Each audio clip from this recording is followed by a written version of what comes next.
For many years, I shared an apartment in London with my friend Sherlock Holmes. My name is Dr. Watson.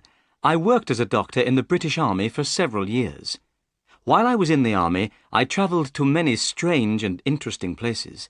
I had many exciting adventures.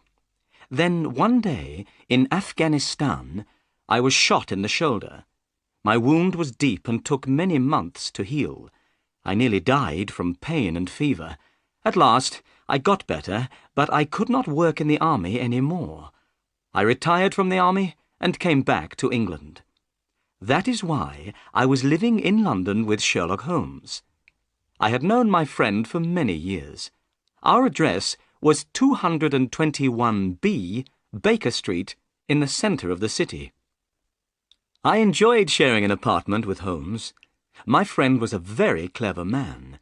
He was the most famous private detective in London.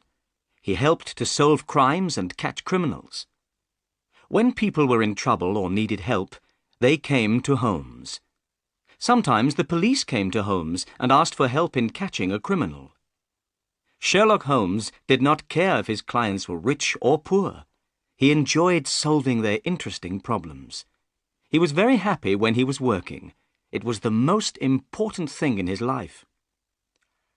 One afternoon, I was reading a book and Holmes was standing by the window in our sitting room. Usually, he was very busy and active, but this afternoon he did not seem very happy. I was worried about my friend. "What's the matter with you today, Holmes?" I asked. "Come and stand at the window, Watson," Holmes said. "Look out into the street. See how uninteresting London is today." It was winter. The street outside was almost empty. Everyone was at home in front of their warm fires. "I need some work, Watson," said Holmes impatiently. "I cannot live without interesting problems and mysteries. That's why I became a private detective. I love my work. It keeps my brain active. But when there are no crimes and no mysteries to solve, then life becomes very boring for me." He turned sadly away from the window. At that moment, there was a knock at the door. Our housekeeper came into the room. She was carrying a small white card on a silver tray. Holmes picked up the card. "Miss Mary Morstan," he read aloud. "I don't know anyone of that name. Please ask the lady to come in. Perhaps it is a new client." A few moments later, Miss Morstan entered the room. She was young and not very tall, with blonde hair and blue eyes. Her clothes were not fashionable, but they were clean and tidy. She had a lovely face. I noticed at once that she looked worried and unhappy. "Please sit down, Miss Morstan," said Holmes kindly. "I am Sherlock Holmes, and this is my good friend, Dr. Watson. Dr. Watson and I have worked together many times." "I'm very pleased to meet you both," said the young lady. Then she turned to Holmes and looked at him with her lovely blue eyes. "Mr. Holmes, I've heard that you give people good advice. I'm not a rich woman, but I hope you can help me too. Something very strange has happened. Mr. Holmes, I need your help." The picture sequence from the cinema has finished. You can look at it once more if you want. Holmes rubbed his hands together excitedly. His eyes shone, and he leant forward in his chair. "Tell us your story," he said. Miss Morstan began her story, and we listened. "My father," she began, "was a captain in the army. When I was very young, he was sent to India. My mother was dead, and I had no other relatives in England. So, while my father was away, I was sent to school. When I was 17, I received a letter from my father. He said that he was leaving India and coming back to England. He gave me the address of a hotel in London. He asked me to meet him there. I was very happy and excited about seeing my dear father again. I went to London and arrived at the hotel. I asked for Captain Morstan, my father. But I was told by the hotel manager that my father was not there. He had gone out the night before and not returned. I waited all day and all night, but my father didn't come back to the hotel. Finally, I went to the police. They advertised for Captain Morstan in all the newspapers, but without success. I never saw my dear father again." Miss Morstan began to cry. Holmes opened his notebook. "What was the date that your father disappeared?" he asked. "It was the 3rd of December, 1878. Nearly 10 years ago." "What happened to his luggage?" "It was still at the hotel," replied Miss Morstan. "The cases contained some books and clothes and some paintings and ornaments from the Andaman Islands." "The Andaman Islands? What are they?" I asked. "A small group of islands near the coast of India," said Miss Morstan. "There is a prison on one of the islands. My father was one of the officers in charge of the prisoners. He worked there for many years." "Did your father have any friends in London?" asked Holmes. "Only one, Major Sholto. He was also in charge of the prisoners in the Andaman Islands. The Major had retired from the army some time before my father disappeared. He was living in London, and of course I went to see him, but he didn't know that my father had arrived in England." "Your story is very interesting," said Holmes, rubbing his hands together once more. "Please, go on." 4 years after my father disappeared," continued Miss Morstan, "I saw an advertisement in the newspaper. The date was the 4th of May, 1882. To my surprise, the advertisement asked for the address of Miss Mary Morstan. It said that if I advertised my address, I would receive some very good news." "What did you do?" asked Holmes. "I advertised my address in the same newspaper. The next day, I received a small cardboard box. Inside the box was a lovely pearl, and I have received another 5 pearls since that day. They arrive every year on the same day. Look." She opened a flat box and showed us 6 beautiful pearls. "There was no letter with the pearls?" asked Holmes. "Nothing at all," replied Miss Morstan. Then she continued, "But the strangest thing of all happened this morning. That is why I came to see you. This morning I received a letter. Please read it." "Thank you," said Holmes. He took the letter and studied it carefully. Then he handed it to me.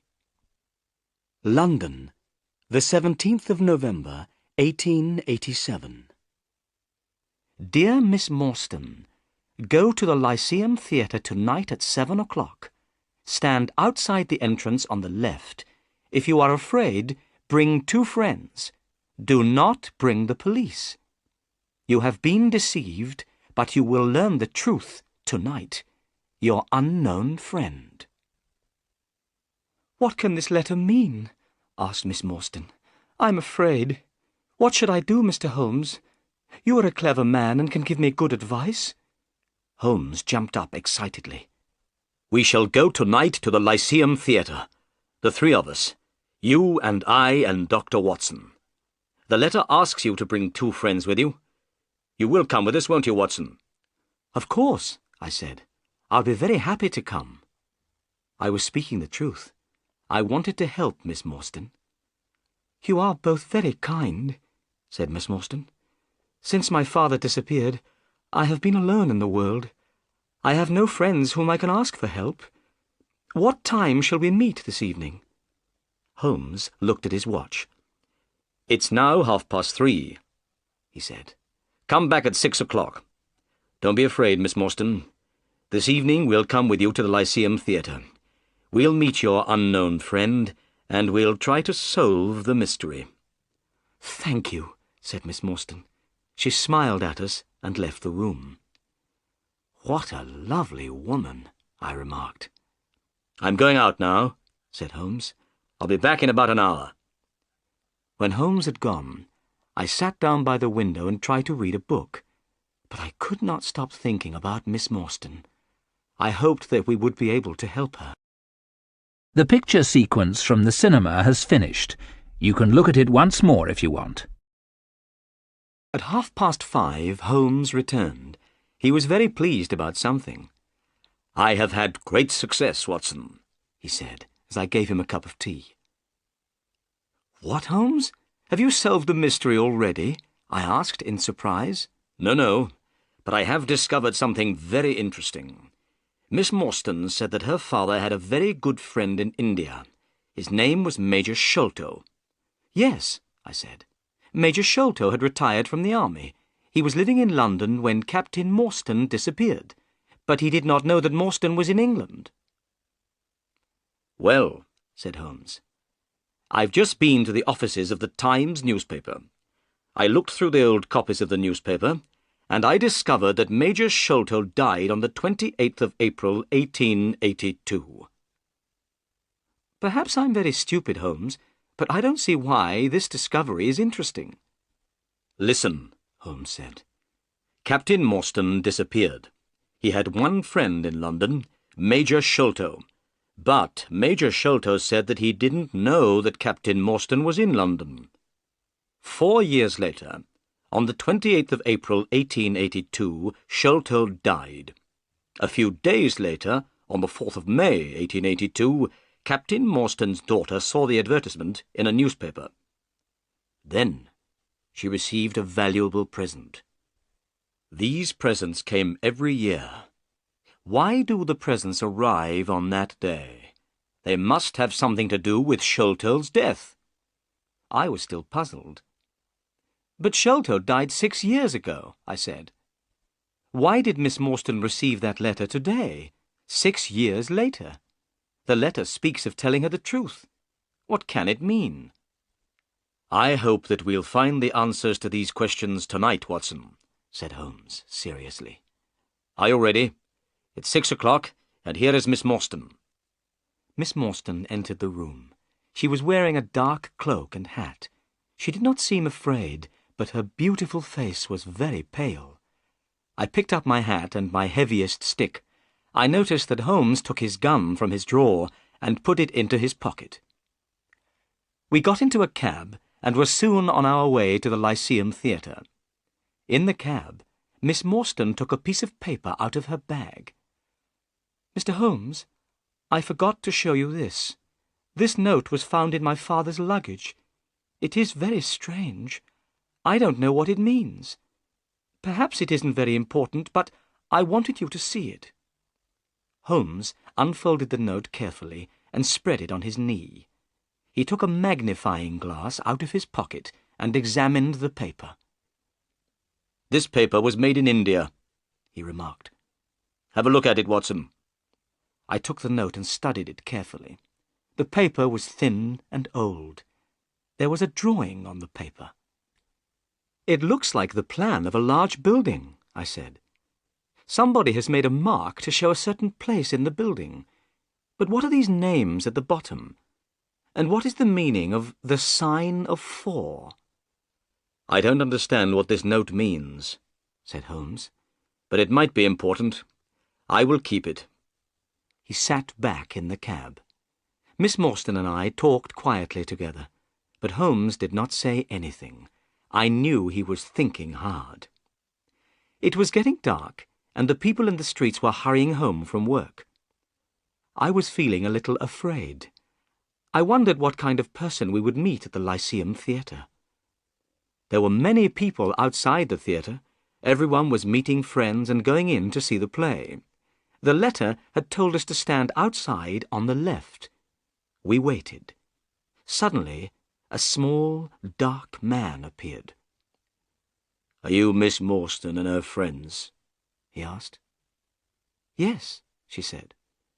"You must promise me that these men are not policemen," said the stranger. "They are not policemen," replied Miss Morstan. "Then come with me," said the man. He led us quickly across the street to another cab and opened the door. We went inside. The man closed the door and jumped up onto the driver's seat of the cab. The horse moved off quickly. We passed through so many streets that I was very soon lost. I had no idea where we were going. I was feeling nervous, and Miss Morstan's face looked white. Sherlock Holmes was calm. Our strange driver did not turn round or speak to us. The only sound was the noise of the horse's hooves. At last, we stopped. We were outside a house in a dark, quiet street. It had only one small light in the kitchen window. There were no lights in any of the other houses in the street. We knocked at the door. It was opened immediately by an Indian servant. The Indian was wearing a bright yellow turban on his head. He had white clothes and a yellow belt. It was very strange to see such brightly coloured clothes in this quiet street in London. "My master is waiting for you," said the servant. As he spoke, we heard a man's voice. It came from one of the rooms inside the house. "Bring them in to me," the voice called. "Bring them straight in to me." The picture sequence from the cinema has finished. You can look at it once more if you want. We followed the Indian servant into the house. He stopped in front of an open door. "Come in! Come in!" said the voice. We entered, Holmes, Miss Morstan, and myself, and were astonished. The room in which we were standing was full of Indian paintings and ornaments. The carpet was soft and very thick. There were 2 large tiger skins on the walls. In the centre of the room stood a strange little man with a bald head. He was smiling, but he seemed very nervous. "My name," said the bald-headed man, "is Thaddeus Sholto. You are Miss Morstan, of course. And these 2 gentlemen?" "This is Mr. Sherlock Holmes, and this is Dr. Watson." "A doctor!" cried Thaddeus Sholto excitedly. "Oh, please could you listen to my heart? I'm very worried about my heart." I listened to his heart beating, but I could hear nothing wrong with it. "There's nothing wrong with your heart," I told him. "I'm so glad," said Thaddeus Sholto. "Miss Morstan, your father had a very weak heart. If his heart had been stronger, he would have been alive today." Miss Morstan sat down, and her face turned very white. "I knew that he was dead," she said. There were tears in her eyes. I was very angry with Thaddeus Sholto. He did not notice how much he had upset Miss Morstan. "Please, tell us why we've been brought here," said Miss Morstan. So Thaddeus Sholto began his strange story, and we listened. "My father," Sholto said, "was Major Sholto of the Indian Army. He retired from the army about 11 years ago. He bought a house in North London. He called the house Pondicherry Lodge. My brother, Bartholomew, and I were his only children. We knew that Captain Morstan, Miss Morstan's father, and our father had been very good friends in India. When we heard that Captain Morstan had disappeared, we were very upset. My brother, Bartholomew, and I also knew that our father was afraid of something. He never went out alone.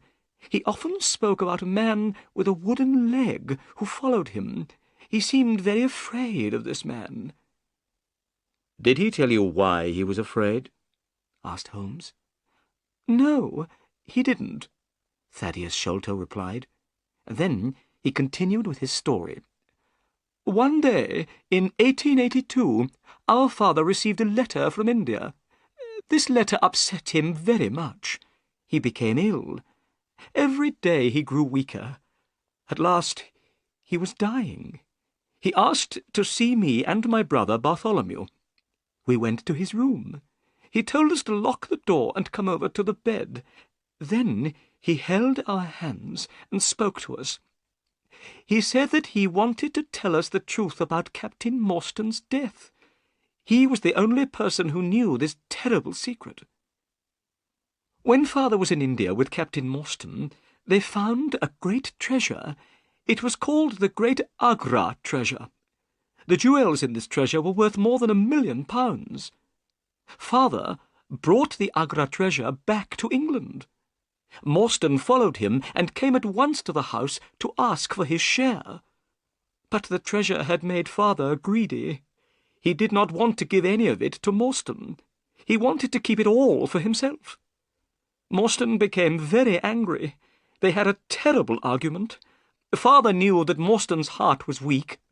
Suddenly, the colour of Morstan's face changed. Father saw at once that Morstan was dead. He did not know what to do. He had not killed Morstan, but he was afraid that people would believe that he had killed Morstan. He decided to say nothing. He hid the body, and he also hid the great Agra treasure. Soon the news of Morstan's disappearance spread through London. Only our father knew the terrible truth. He told us as he was dying that he had been a wicked and greedy man. He said that he had acted very wrongly, but that he had paid for his crime. The Agra treasure never brought him happiness, only fear and guilt. Then he told us that Captain Morstan had a daughter called Mary. He asked us to listen carefully. Then he began to tell us where he had hidden the treasure. At that moment, a terrible change came over our father's face. He pointed at the window and cried out in a voice full of fear, "Keep him out! Keep him out!" My brother and I stared round at the window. We saw a horrible face looking in through the window. It was wild and had a black beard and cruel eyes. We rushed to the window, but the man had gone. When we went back to the bed, Father was dead. "What did you do then?" asked Holmes. "We ran out into the garden," replied Sholto. "We looked everywhere, but we found nothing. In the morning, we went to our father's room. We found that someone had been in the room during the night. There was a piece of paper on the bed beside my father's body, and on this paper some words were written. These words were, 'The sign of 4. The picture sequence from the cinema has finished. You can look at it once more if you want. Holmes, Miss Morstan and myself looked at each other in surprise. My body felt cold with fear. "The same words, 'The sign of 4, were written on that strange note in Captain Morstan's luggage," said Holmes. "What can it mean?" I whispered. Miss Morstan turned to Thaddeus Sholto. "Why did you send me the pearls?" she asked. "On the table, beside our father's bed, was a gold cup," Sholto answered. "It was decorated with 6 pearls. Our father had told us that this cup was part of the Agra treasure. He had wanted us to share the treasure with you. So we found your address and sent you the pearls, one by one." "That was very kind of you, Mr. Sholto," said Miss Morstan. "Not at all," said Sholto. "But now I am going to tell you something very exciting.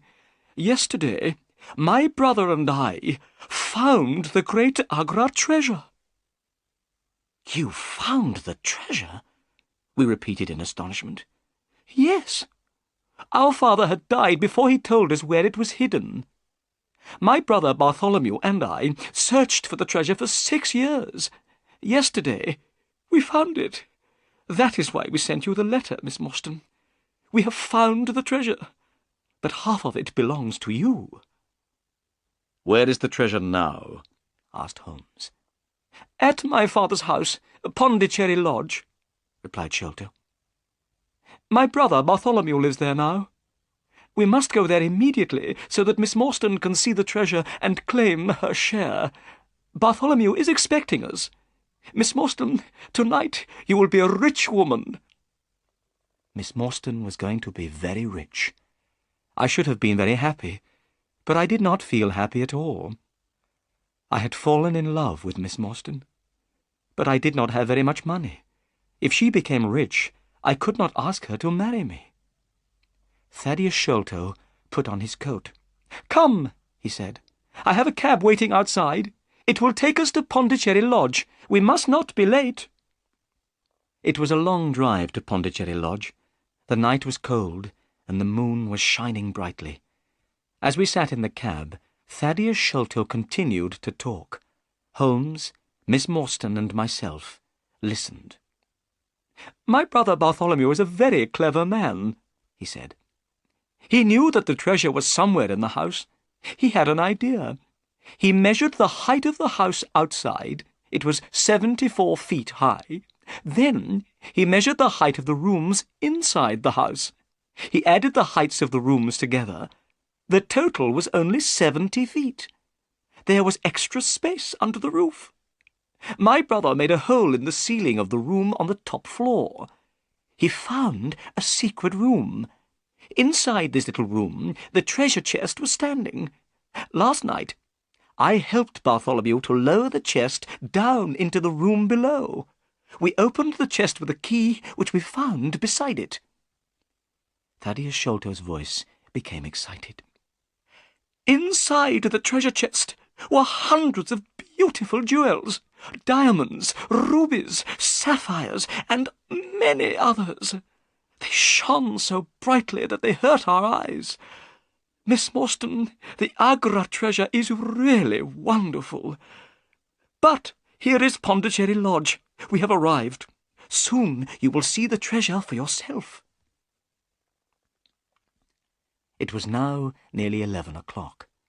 Pondicherry Lodge was a big house with a high wall around it. Everything was black and silent. There was no light except the moonlight. "This is very strange," Thaddeus Sholto said nervously. "I don't understand why there are no lights. My brother Bartholomew is expecting us, but the house is dark." We walked up to the house. Suddenly we heard a noise coming from inside that great black house. It was the sound of a woman crying. "The only woman in the house is the housekeeper," said Sholto. "Something is wrong." We hurried to the door and knocked. A tall old woman opened it. Her face was white with fear. "Oh, Mr. Thaddeus, I'm glad you've come," she said. "I'm very frightened. Come into the house, Mr. Thaddeus. Oh, I'm glad that you're here. Something terrible has happened to your brother." The picture sequence from the cinema has finished. You can look at it once more if you want. Thaddeus Sholto began to shake with fear. His face was very white. "What do you mean?" he asked the housekeeper. "What is the matter with my brother?" "He locked himself in his room. He was there all day. When I knocked on the door, he would not answer me," she said. "I knew that something must be wrong. A short time ago, I went upstairs. I looked through the keyhole of the door of his room. I saw your brother's face, Mr. Thaddeus. It looks terrible. You must go up, Mr. Thaddeus. You must go up and see for yourself." The housekeeper started to cry again. "You must all go upstairs," said Miss Morstan. "I'll stay here and look after this poor woman." We left the two women, Miss Morstan and the housekeeper, downstairs. Holmes took the lamp and led the way. Thaddeus Sholto and I followed him. We climbed up the stairs. There was a passage at the top of the stairs. At the end of the passage was a door. Thaddeus Sholto pointed to this door. "That's the door of my brother's room," he whispered. We hurried forwards. Holmes turned the handle, but the door was locked. Then he bent down and looked through the keyhole. He stood up again, quickly. "My God!" he cried. "It's the work of the devil." I bent down and put my eye to the keyhole. I felt very sick and afraid. The bright moonlight was shining into the room. I could clearly see a face. This face was looking straight at me. It did not move. There was a horrible smile on the face. "This is terrible," I said to Holmes. "What shall we do?"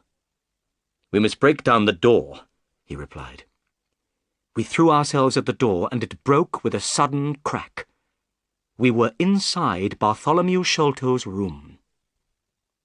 Bartholomew Sholto was dead. He was sitting in a chair by a table. His body was stiff and cold. I could see that he had been dead for many hours. The dead man's body was twisted with pain. There was a horrible smile on his face. There was a piece of paper on the body. Holmes picked it up and read it. "Look," he said. In the light of the lamp, I read with horror, "The sign of 4." "What does it mean?" I asked. "It means murder," Holmes replied. He pointed to Bartholomew Sholto's ear. "Look."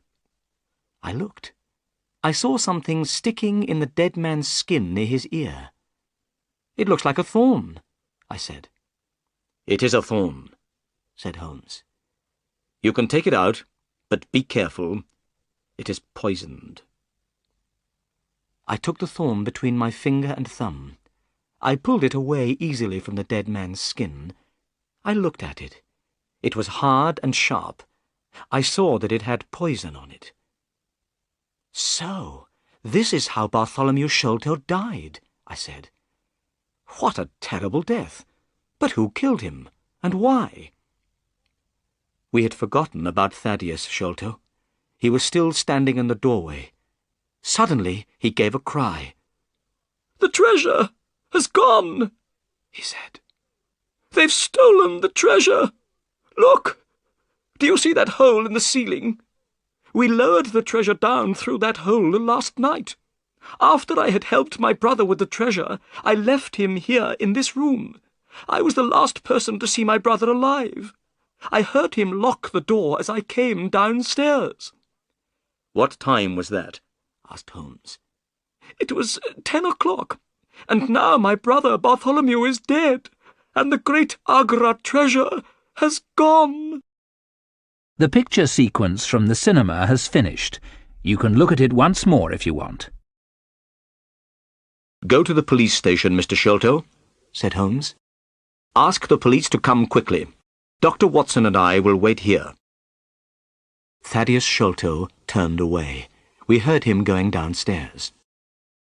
"Now, Watson," said Holmes, "we have some work to do before the police arrive.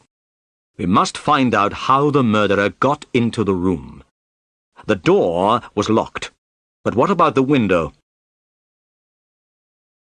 He carried the lamp to the window and examined the window-sill carefully. "Look," he said. "Someone has come in by the window. Here is the print of a foot on the window-sill. And here is a round mark. And look, on the floor. Here is another footprint and another mark. And again by the table. See, here, Watson." I looked at the marks. Some were footprints, but some were in the shape of small circles. "Those are not footprints," I said. "No," replied Holmes. "They are the marks made by someone with a wooden leg." "Someone with a wooden leg?" I said.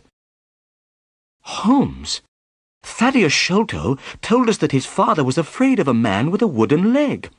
"Yes," said Holmes. "but the wooden-legged man was not alone. Someone else has been here too. Look outside." We both went to the window and looked down. "We are very high up," said Holmes. "A man with a wooden leg would not be able to climb here by himself. 2 people came into this room. We will call them number 1 and number 2. Number 2 is the wooden-legged man. But who is number 1? And how did he get in?" I looked round the room. I thought quickly. Then suddenly I knew the answer. In the ceiling of the room was a hole. Thaddeus Sholto had told us that his brother had made this hole. The Agra treasure had been hidden in the secret room above. The two Sholto brothers had lowered the treasure chest through this hole the night before. A set of steps was standing beneath the hole. On the floor by the set of steps was a rope. Number 1 must have looked through the hole in the ceiling, I said. He saw Bartholomew Sholto sitting on the chair below him. He killed Sholto with a poisoned thorn. Then he must have taken the rope, opened the window, and thrown the end of the rope down into the garden. His friend, number 2, the wooden-legged man, must have been waiting below. Number 2 climbed up the rope with the help of number 1. The murderers then lowered the treasure chest to the ground with the rope. Number 2 climbed down the rope. Number 1 got out of the room through the hole in the ceiling. Excellent, Watson, said Holmes. We shall now go up and have a look at the secret room. Perhaps we can find out more information about number 1. We climbed the steps and found ourselves in a small dark room without any windows. There was thick dust on the floor. It was here that the treasure had been hidden for so many years. Look, said Holmes. There is a small door in the roof. That is how number 1 got in. Then Holmes shone the lamp down at the floor. By the light of the lamp, I saw that the floor was covered with many footprints. They showed very clearly in the thick dust. They were the prints of bare feet. But they were not the footprints of an ordinary man. They were extremely small. Suddenly, a horrible thought came into my mind. "Holmes," I whispered, "a child has done this terrible thing." Holmes did not answer. He was still studying the tiny footprints. Finally, he spoke. "No," he said slowly. "I don't think it was a child. Look at this footprint. Look at the marks of the toes. They are very wide apart. It is not a child's footprint.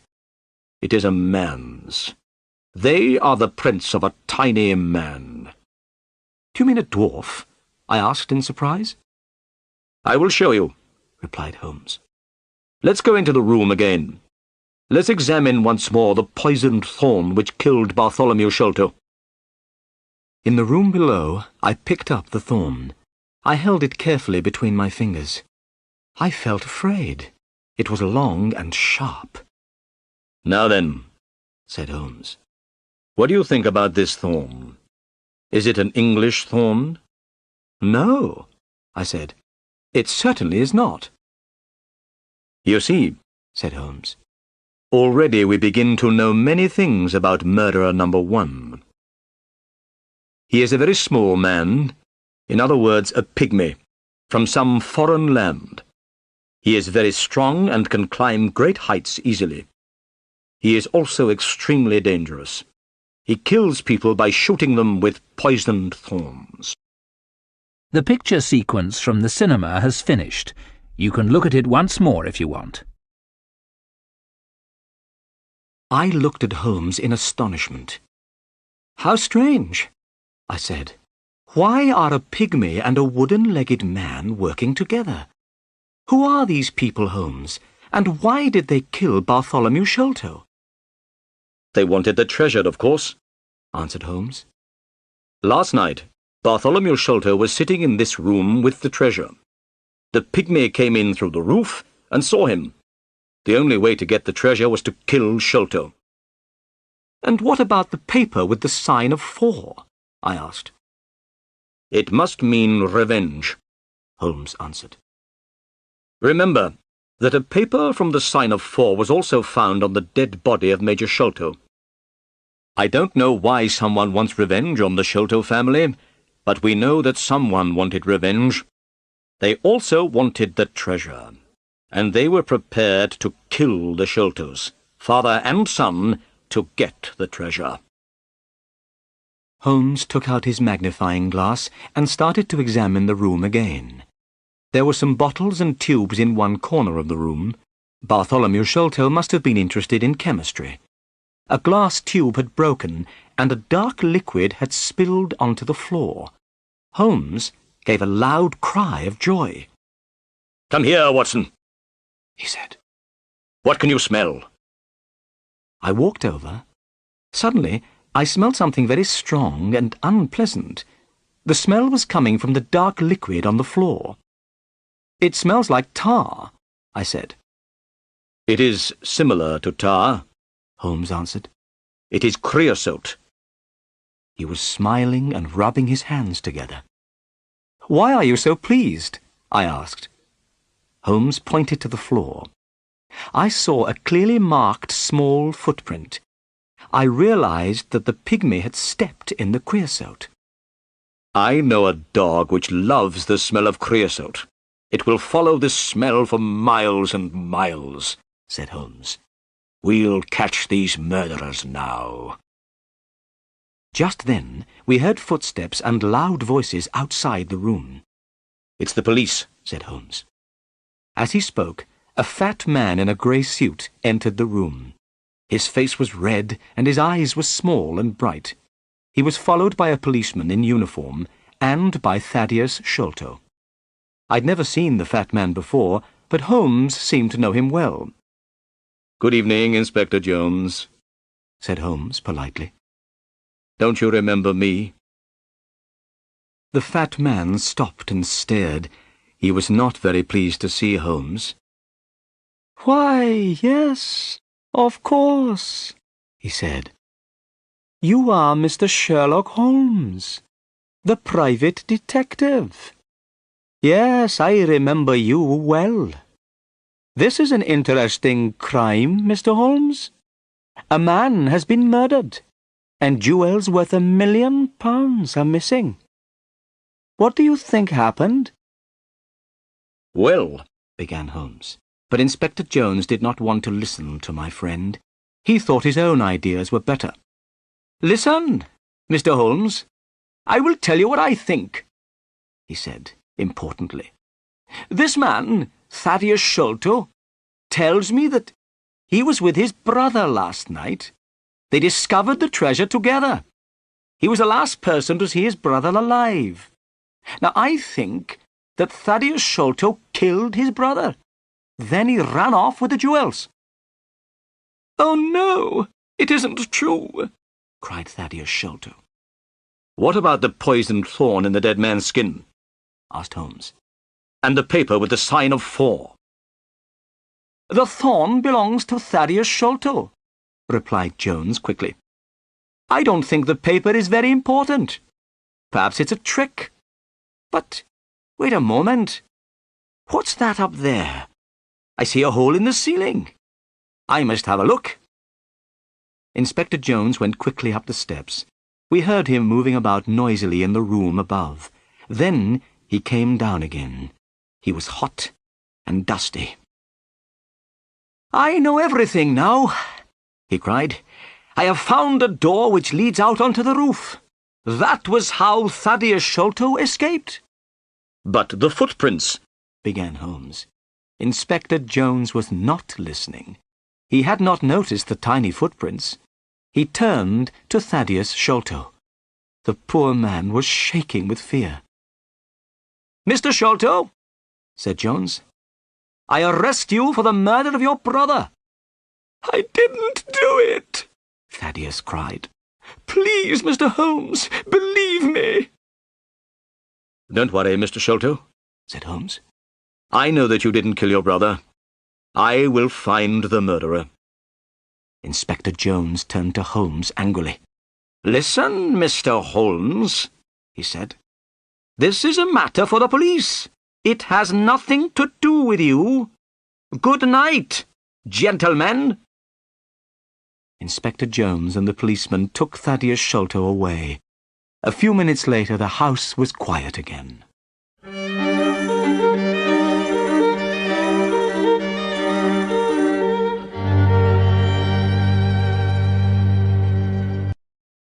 The picture sequence from the cinema has finished. You can look at it once more if you want. "The police don't want my help, Watson," said Holmes, as soon as the inspector had gone. "Inspector Jones thinks he has solved the crime and caught the murderer, but they have arrested the wrong man." I agreed with Holmes. I was sure that Thaddeus Sholto was not the murderer. "We must be quick, Watson," said Holmes. "I want you to do 2 things. First, take Miss Morstan home. Second, go to this address, 3 Pinchin Lane. Ask for Mr. Sherman. He has an old dog called Toby. I want you to bring Toby here. Meet me here in 2 hours' time." I took Miss Morstan home in Thaddeus Sholto's cab. She was very upset by what had happened and spoke very little. I promised that I would visit her the next day. Then I went to the address which Holmes had given me. It was the middle of the night, and the streets of London were black and silent. As the cab went along, I thought about everything that had happened. We had discovered the truth about some things. The death of Captain Morstan, the sending of the pearls to Miss Morstan, the advertisement, the letter. All these things were clear. Now there were other mysteries which we had to solve. Where was the Indian treasure? What was the plan found in Morstan's luggage? Who wanted Bartholomew Sholto to die? Where were the pygmy and the wooden-legged men? What did all these things mean? And what was the mysterious sign of 4? I hoped that Sherlock Holmes would discover the answer to these questions. Soon I arrived in Pinchin Lane, the address where Holmes had sent me. It was a very poor street, and the houses were old and dirty. I found house number 3 and knocked on the door. After some time, a face looked out from a window above. It was not a friendly face. "Who are you?" said the face angrily. "What do you want?" Come down and open the door," I said. "I have something to ask you." "Go away at once," said the face. "If you don't, I'll let out 50 dogs upon you." "My friend, Mr. Sherlock Holmes," I began. At these words, the window suddenly shut, and a few minutes later the door opened. I saw an old man with grey hair and beard holding a candle in his hand. "Come in, sir," he said. "I'm Mr. Sherman. I'm sorry that I was rude. I didn't know that you were a friend of Sherlock Holmes." I went into the small, dirty house and stopped in astonishment. There were cages everywhere I looked. All the cages contained different kinds of animals. I could see their eyes shining in the candlelight. "What does Mr. Holmes want?" asked the old man. "A dog called Toby," I answered. "Toby is my best dog," said Mr. Sherman. "He loves to follow strong smells, especially the smell of creosote. That's his favourite." "That's why Mr. Holmes wants him," I said. "Wait here. I'll go and get him." The old man came back after a few minutes.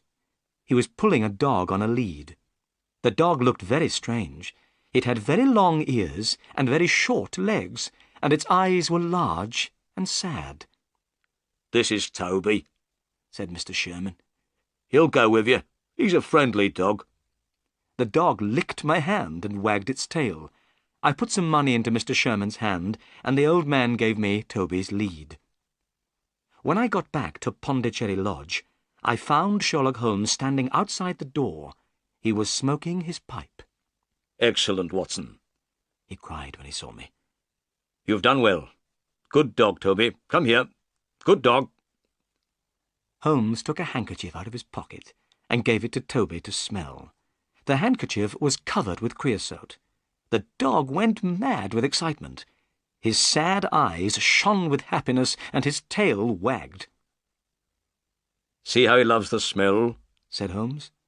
"We won't have any problems now."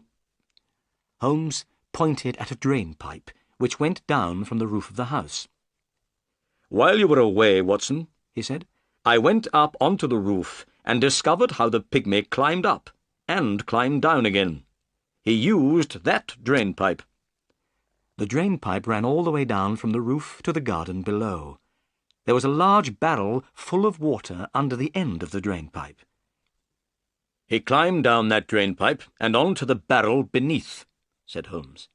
"It was very easy to follow his trail. He left marks everywhere. He also dropped this."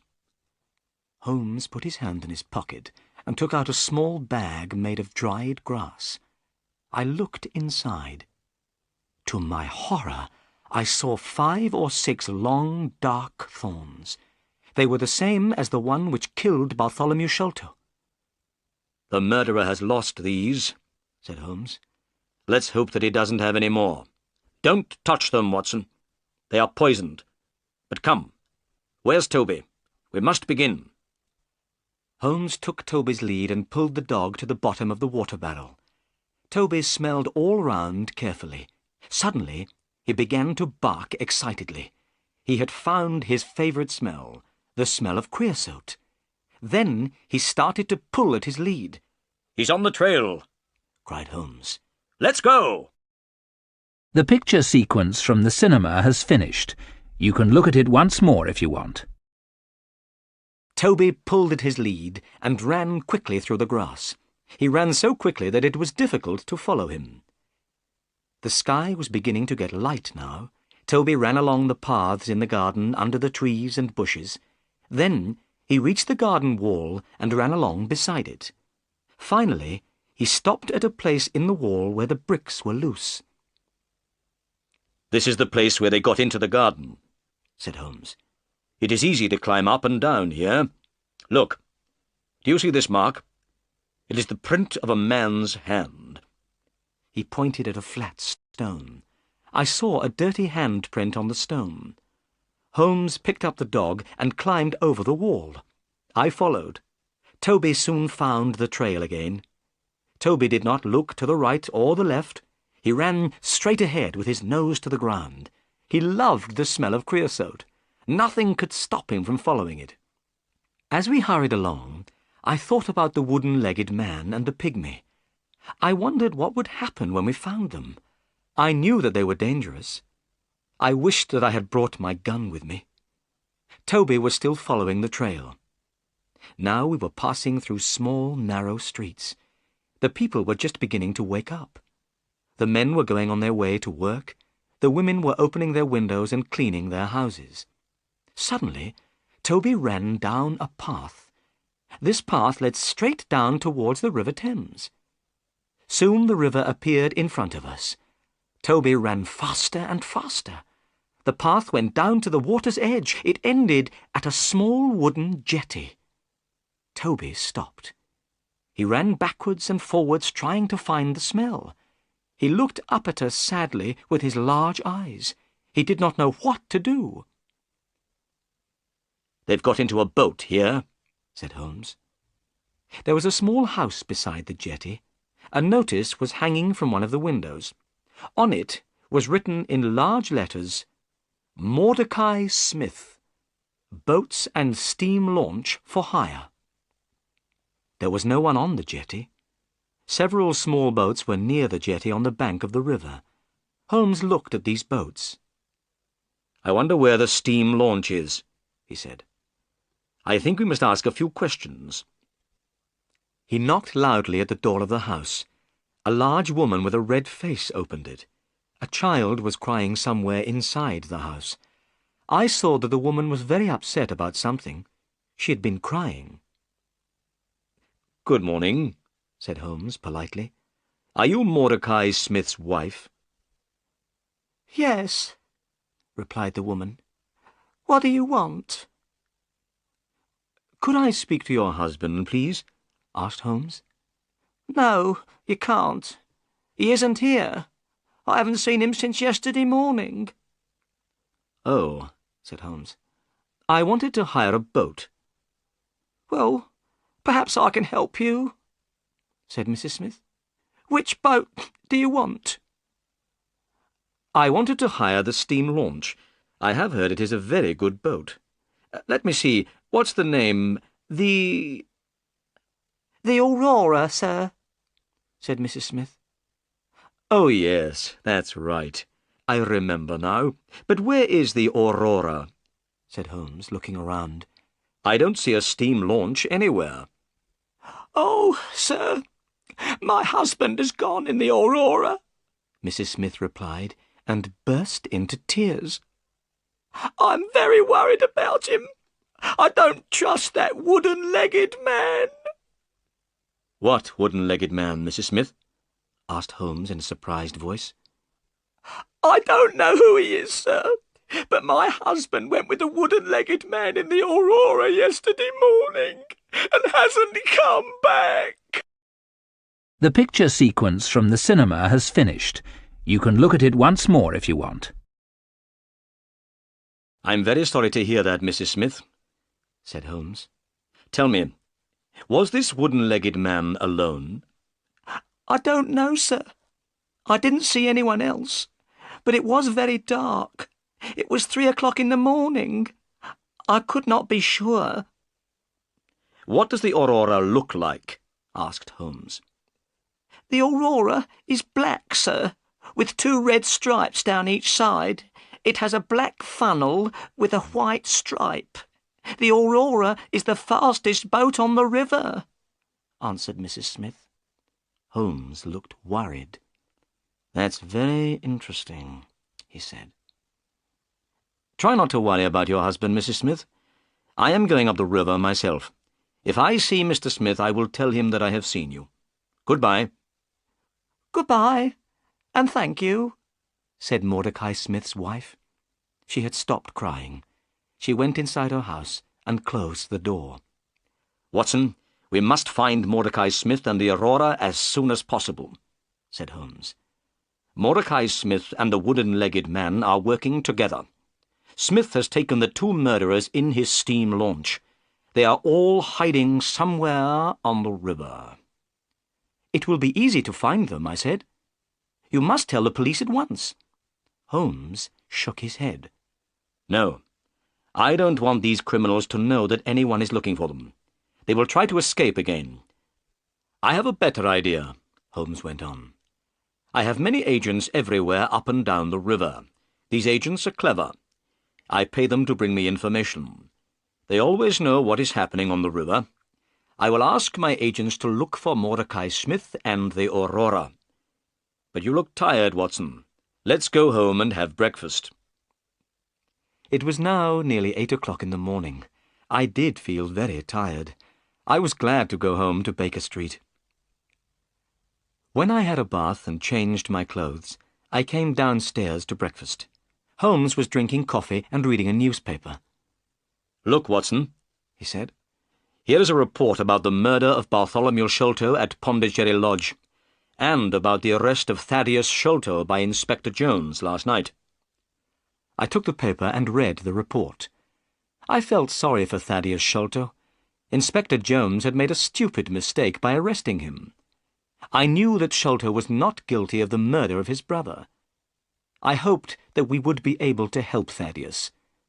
But would we be able to find the murderers? Suddenly, there was a loud knock on the door. A few minutes later, 12 children ran into the room. Their clothes were dirty and ragged. They had no shoes on their feet. Their hair was untidy, and their faces had not been washed for a very long time. But they seemed happy and cheerful. "Good morning, Mr. Holmes," said the children together. "Who are these children, Holmes?" I asked in astonishment. Holmes laughed. "These are my agents," he said. "I sent a message for them to come.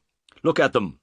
They can go anywhere, see everything, hear everything. Nobody is afraid of children." Holmes gave each of the children some money.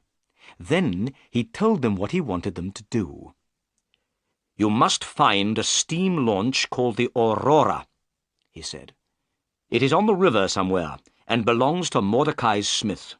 The Aurora is black with 2 red stripes down each side. It has a black funnel with a white stripe. You must find it. Now go." The children ran out of the room, all talking together. They went down the stairs and out into the street. "My agents will find Mordecai Smith and the Aurora," said Holmes. Now, we must wait. The picture sequence from the cinema has finished. You can look at it once more if you want. We had not slept all night and I was very tired. I went to bed and woke late in the afternoon. I felt much better. I went downstairs. Holmes was reading a book. I saw at once that he was worried. "Is there any news?" I asked. Nothing at all. I can't understand it. I am very surprised and disappointed. My agents say that they cannot find the Aurora. "Can I do anything to help?" I asked. Nothing. "Then I'll take Toby back to Pinchin Lane. Then I'll go and see Miss Morstan and tell her what has happened." I went to Miss Morstan's house. She looked very pleased to see me. I told her that we had not found the treasure yet, but she did not look disappointed. I was surprised about this, but I was also very pleased. I said good-bye to her and drove back to Baker Street. I went to bed, but I could not sleep. I was thinking about Miss Morstan. I wanted to ask her to marry me. All night I heard Holmes walking up and down in his room. Next morning he looked tired and ill. My agents cannot find the Aurora, he said impatiently. They have searched the whole river. The Aurora has disappeared. We waited all that day, but there was no news. The next day I woke early. It was still dark. To my surprise, Sherlock Holmes was standing by my bed. He was dressed and ready to go out. "I have had an idea, Watson," he said. "I am going up the river myself. Perhaps I can find the launch. You must stay here. There may be some messages." Holmes left without another word. That day, the time passed very slowly. I picked up a book but was unable to read it. I was thinking all the time about the wooden-legged man and the pygmy. Where were they? Why could Holmes not find them? I was worried about my friend.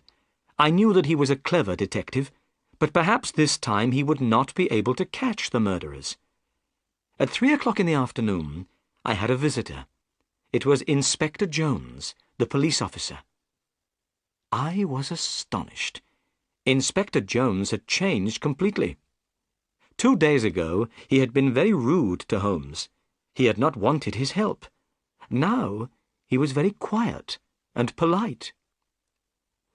"Good afternoon, Dr. Watson," said Inspector Jones. "I'm afraid that I made a bad mistake. I have had to let Thaddeus Sholto go. Sholto has proved that he was at a friend's house when his brother died." Inspector Jones looked so sad that I began to feel sorry for him. "I've received a telegram from Sherlock Holmes," the inspector went on. "Here it is." I took the telegram and read it. "Inspector Jones, go to Baker Street at once. Wait for me there. I know where Sholto's murderers are hiding. Come with us tonight if you want to catch them. Holmes." "That's excellent," I cried. "Forget about Thaddeus Sholto. You'll soon have some other prisoners, Inspector Jones." At that moment, the door opened and Holmes came into the room. He was smiling. "What news?" we asked together. "I know where the Aurora is," Holmes replied. "It wasn't on the river at all. The Aurora has been hidden in a boatyard near the river for 2 days. I knew the launch at once. Mordecai Smith, the owner, was there too. He was talking to someone, and he was speaking very loudly. He said that he had to have the Aurora ready for 8 o'clock tonight. His 2 gentlemen were leaving for America. Their ship was waiting for them out at sea, and they must not be late. I knew immediately what they were planning to do," went on Holmes, "and I know what we must do. Inspector Jones, will you help me?" "I was wrong before, and you were right," said Jones sadly. "I didn't listen to you then, but I'll help you now." "Good," said Holmes. "We need a fast police launch, as fast as the Aurora. It must be ready this evening. and 2 or 3 strong policemen to come with us." "I'll arrange all this," said Jones. "Excellent," said Holmes. "Tonight, the 3 of us, you and I and Dr. Watson, will be on the police launch. We will be waiting outside the boatyard at 8 o'clock. We'll be ready for the Aurora when she comes out. We'll catch the murderers, and we'll get the treasure." The picture sequence from the cinema has finished. You can look at it once more if you want. At 7 o'clock that evening, the 3 of us, Inspector Jones, Holmes, and myself, went down to the river. Both Holmes and I had guns in our pockets. Inspector Jones had promised to let us use the police launch. This launch was now waiting. 4 strong men were on board the launch. Soon we were moving quickly down the River Thames. The police launch was very fast. We passed all the other boats on the river without difficulty. This pleased Holmes very much. By 8 o'clock we had arrived opposite the boatyard where the Aurora was hidden. It was now dark. We waited. 10 minutes passed. Suddenly a launch came out of the boatyard. It was black, with 2 red stripes. It was moving very quickly. "That's the Aurora," cried Holmes. "Follow it, quickly! Faster! Faster! We must catch them!" We were going so fast that the police launch started to shake, but we could not get near to the Aurora. The chase became more and more exciting. We went in and out between other boats. Many times I closed my eyes. I was sure that we would hit something. At last we got closer to the Aurora. Inspector Jones turned on a light and shone it on the Aurora. "Stop!" he cried. "Stop! We are the police!" In the lamplight we could see some men on board the Aurora. One man was sitting at the back of the launch. Beside him was a strange, dark shape. We could also see Mordecai Smith, the owner of the Aurora. He was working as hard as he could. He was trying to make the engine of the launch go faster. Inspector Jones shouted again, "Stop!" Suddenly, the man at the back of the Aurora stood up. He shouted at us angrily. He was a big, strong man. Then I noticed that his right leg was missing. There was a wooden stump in its place. This was the wooden-legged man.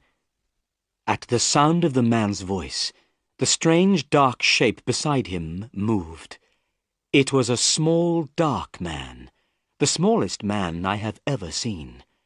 But the pygmy's head was large. His face was hard and cruel. As soon as Holmes saw the pygmy, he took out his gun. I did the same. "Shoot him if he moves his hand," said Holmes. At that moment, the pygmy put a short piece of wood to his lips. We fired our guns together. The pygmy fell backwards into the water with a terrible cry. The wooden-legged man turned the Aurora towards the bank of the river. As soon as the Aurora touched the bank of the river, he jumped out. It happened so quickly that we were not able to slow down and stop the police launch. The man had landed in the soft, wet mud of the river bank, but his wooden leg had stuck in the mud. He could not move. We managed to turn the police launch round. We went towards the wooden-legged man and threw him a rope. Then we pulled him up over the side of our launch. Mordecai Smith was still on the Aurora, but he did not try to escape. We tied the Aurora to our launch. The chase was over. On the deck of the Aurora there was a big, heavy chest. We were sure that it contained the Agra treasure. We carried the heavy box onto the police launch. Suddenly, Holmes stopped and pointed. "Look," he said. I looked where Holmes was pointing. I saw one of the pygmy's poisoned thorns. It was fixed in the wood where Holmes and I had been standing. The poisoned thorn had passed through the air between us. Holmes was smiling, but I felt cold and sick. We had escaped a horrible death. As we went back up the river, we shone our light on the water. We were looking for the body of the pygmy, but we saw nothing. His body still lies somewhere at the bottom of the River Thames. The picture sequence from the cinema has finished. You can look at it once more if you want. The wooden-legged man was our prisoner. He was sitting in the police launch opposite the treasure chest. He was about 50 years old. He had black curly hair and a black beard. He did not look angry any more. He was not interested in anything. "What's your name?" Holmes asked him. "Jonathan Small," replied the man. "Jonathan Small?" repeated Holmes. He took out the piece of paper which had been found in Captain Morstan's luggage. Holmes read out what was written on the piece of paper. "Jonathan Small, Mohammed Singh, Abdullah Khan, Dost Akbar, the Sign of Four." "Give me that paper," said the man. Holmes gave it to him. "Yes," Small said. "I am one of the Sign of Four. This paper is a plan of the fortress at Agra in India. My 3 friends and I found the treasure many years ago. Tonight I have lost the Agra treasure, and you have killed my dear friend, Tonga. I'm not sorry about the deaths of Sholto and his son. I'm not sorry about anything. Do what you like with me." "You will tell us your story later," said Holmes. "But first, Watson, would you take the treasure to Miss Morstan?" "I shall be pleased to do that," I said. But I was not speaking the truth. I did not want to take the treasure to Miss Morstan. I did not want her to become a rich woman. "Inspector Jones and I will take our prisoner to Baker Street," said Holmes. "We'll meet you there, Watson." Then Holmes turned to Jonathan Small. "But where is the key of the treasure chest?" "At the bottom of the river," replied Jonathan Small. "Why did you throw it away?" cried Inspector Jones angrily. "You've made things very difficult for us." Jonathan Small did not speak. He did not care what Jones said. When we got to the jetty, I got out of the launch with the treasure chest. I found a cab and drove to Miss Morstan's house. Miss Morstan was sitting by the window. She was wearing a pretty white dress, and her hair was shining brightly in the lamplight. "How nice to see you," she said when she saw me. "Do you have any news?" "I've brought something better than news," I said, trying to speak happily. "I've brought the Agra treasure." I put the heavy chest down on the table. Miss Morstan did not look very excited. "So, this is the famous Agra treasure," she said. "Yes," I replied. "Half of it belongs to you, and half to Thaddeus Sholto. You are a rich woman now, Miss Morstan." "The treasure can wait," she said. "First, I want to hear all about your adventures. Please sit down and tell me everything." So I told her everything that had happened. I told her how Holmes found the Aurora. I told her about Inspector Jones and Thaddeus Sholto.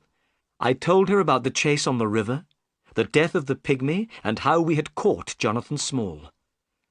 "How brave you are," she said. "I didn't know that you were in such terrible danger." "It's finished now," I said. "Let's open the treasure chest. There isn't a key. How can we open the chest?" Miss Morstan left the room and came back with a heavy metal bar. I took the bar and put it under the lid of the chest. Then I turned it, and the lid opened. I lifted up the lid. My hands were shaking.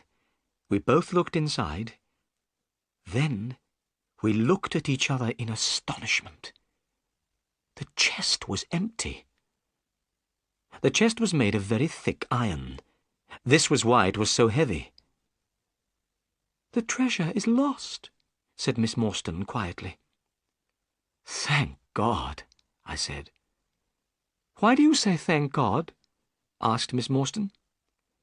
"Because now I can ask you to marry me," I replied, holding her hand. "Because I love you, Mary. Now you are not going to be rich, so I can tell you my feelings. That is why I said, thank God. Then I say thank God too, she whispered. The picture sequence from the cinema has finished. You can look at it once more if you want. When I got back to Baker Street, Holmes, Inspector Jones, and the prisoner, Jonathan Small, were all waiting for me. I showed them the empty treasure chest. Small began to laugh. "Where is the treasure, Small?" shouted Jones angrily. "The Agra treasure belongs to the Sign of Four," said Small quietly. "No one else will have it. I threw it all to the bottom of the river." We all stood astonished. The great treasure of Agra was lost forever. "The Agra treasure is unlucky," said Small. "It has never brought happiness to anyone. It brought death to Captain Morstan. It brought fear and guilt to Major Sholto. Bartholomew Sholto was murdered because of it. And to me and the other members of the Sign of Four, it has brought prison for the rest of our lives." "You must tell us your story," said Holmes. "What is the Sign of Four?" Jonathan Small began his strange story, and we listened. "I went to India as a soldier in the British Army," said Small. "One day, soon after I arrived, I had an accident and lost my leg. After that, I could not fight any more. Then there was terrible fighting between the Indians and the British. The British all hid in an old fortress at Agra. They shut themselves inside. The walls of this fortress were very thick. The Indians could not get in. I also went to Agra. I had 3 Indian friends who had fought for the British. They came to Agra with me. These men were Muhammad Singh, Abdullah Khan, and Dost Akbar. When we were in the Agra fortress, we heard a strange story. It was about a great treasure which had been hidden in the fortress. It had been hidden for many years. The 4 of us decided to look for this treasure. And one day, we found it. It was hidden under the floor in a secret room. We were astonished by what we had found. We had never seen so many beautiful jewels. The 4 of us decided not to say anything about what we had found. We decided to leave the treasure hidden in the secret room in the fortress. When the fighting was finished, we would be able to take the treasure away with us. We made a promise to each other. We agreed that we would always work together. We would share the treasure between us. We became the Sign of Four. But a terrible thing happened. 2 British soldiers were killed in a fight. We had not killed them, but we were arrested for their murder. We were sent to prison in the Andaman Islands. "Is that where you met Major Sholto and Captain Morstan?" asked Holmes.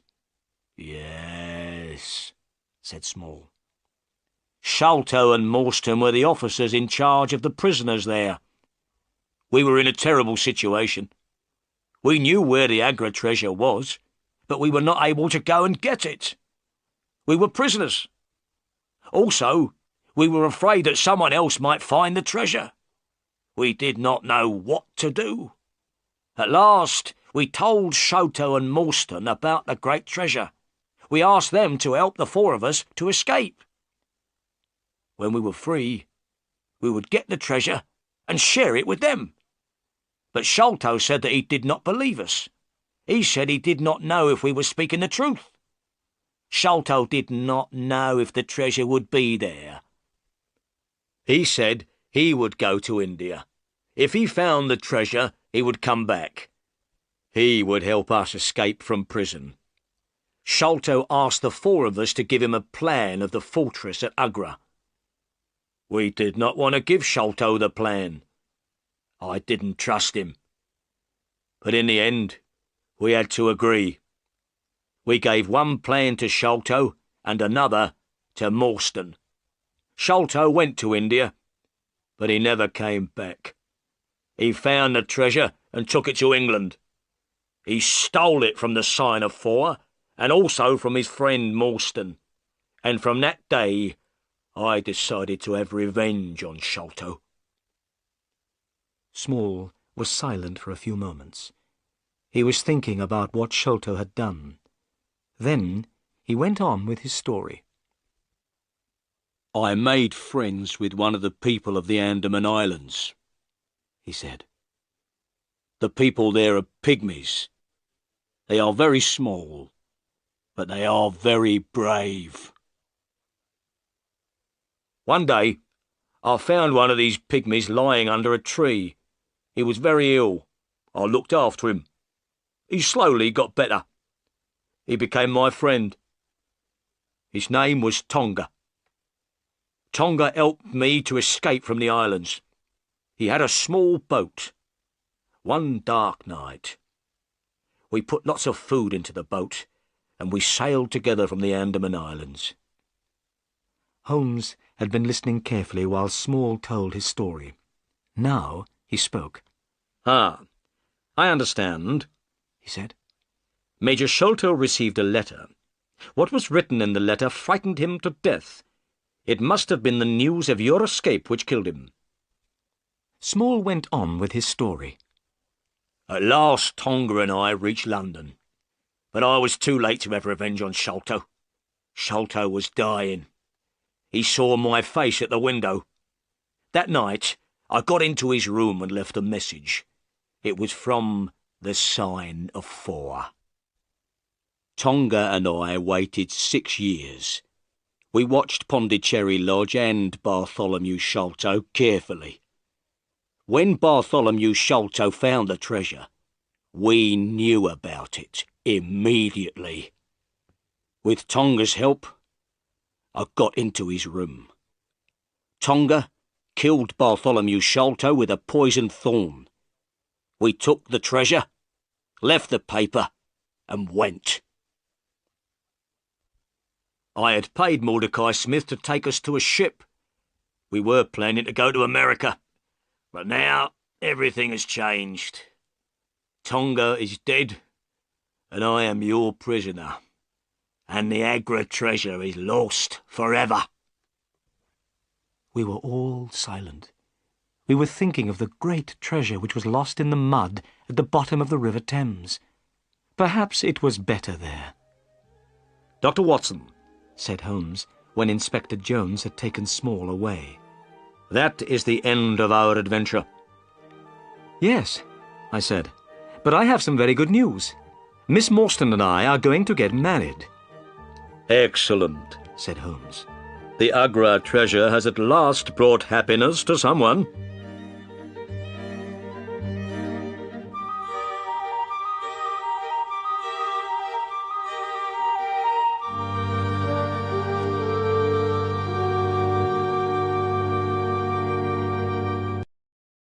The picture sequence from the cinema has finished.